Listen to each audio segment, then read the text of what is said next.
Praise lord. దేవుని ఘనమైన నామమునకు మహిమ కలుగును గాక. ప్రభు నామమున మీ అందరికీ హృదయపూర్వక వందనాలు. ఈ ఉదయకాలము దేవుని వాక్యాన్ని విందాం. యాకోబు రాసిన పత్రిక 1వ అధ్యాయము 2-3 వచనాలు. నా సహోదరులారా, మీ విశ్వాసమునకు కలుగు పరీక్ష ఓర్పును పుట్టించునని ఎరిగి, మీరు నానా విధములైన శోధనలో పడినప్పుడు అది మహా ఆనందమని ఎంచుకొనుడి. ప్రియులరా, భక్తుడైన యాకోబు అన్ని దేశముల్లో ఉన్న చెదిరిపోయున్న 12 గోత్రాల వారితో సెలవిస్తున్నాడండి.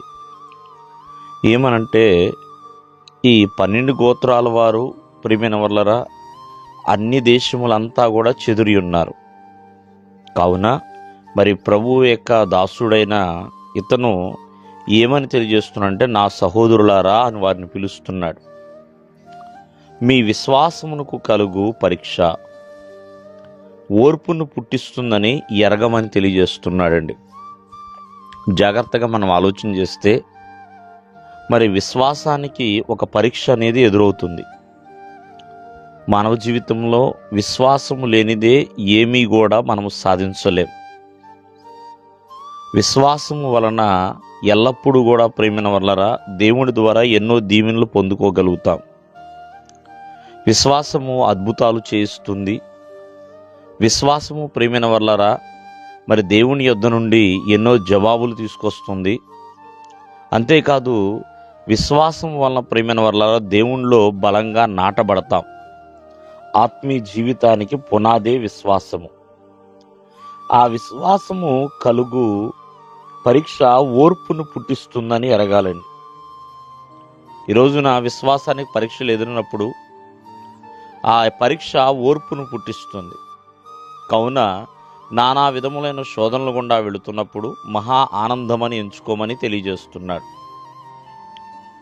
కావున నీ విశ్వాసము పరిపూర్ణంగా మార్చబడాలన్నా ఆ విశ్వాసానికి పరీక్ష అనేది చాలా ప్రాముఖ్యము. అబ్రహాము విశ్వాసానికి పరీక్ష ఎదురైందండి. చెప్పాలి అంటే ప్రియమైన వారలారా, ఇస్సాకుని దహన బలి అర్పించమని దేవుడు చెప్పడమే. అబ్రహాము తన విశ్వాసములో ఆ యొక్క పరీక్షలో ప్రియమైన వారలారా విజయాన్ని సాధించాడు.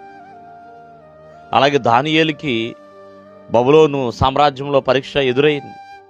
ఇలా చాలామంది భక్తులు ప్రియమైన వాళ్ళ నేటి వరకు కూడా వారి యొక్క విశ్వాసాలకి ఎన్నో పరీక్షలు ఎదురవుతూ ఉంటాయి.